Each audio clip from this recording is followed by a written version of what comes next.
You ask Tiger to solve. This deals with linear equations with one unknown. The final result is h equals 6.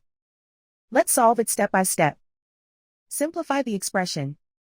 Expand the parentheses. Simplify the arithmetic. Combine like terms. Group all L terms on the left side of the equation. Subtract 2h from both sides. Group like terms.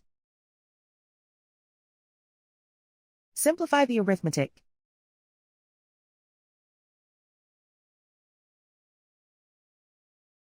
Group all constants on the right side of the equation. Subtract 24 from both sides.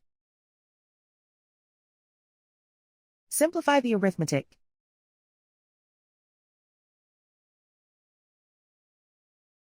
Isolate the L. Divide both sides by -4.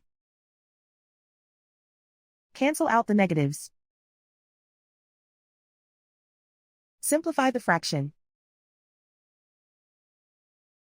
Cancel out the negatives. Find the greatest common factor of the numerator and denominator. Factor out and cancel the greatest common factor. And so the final result is h equals 6.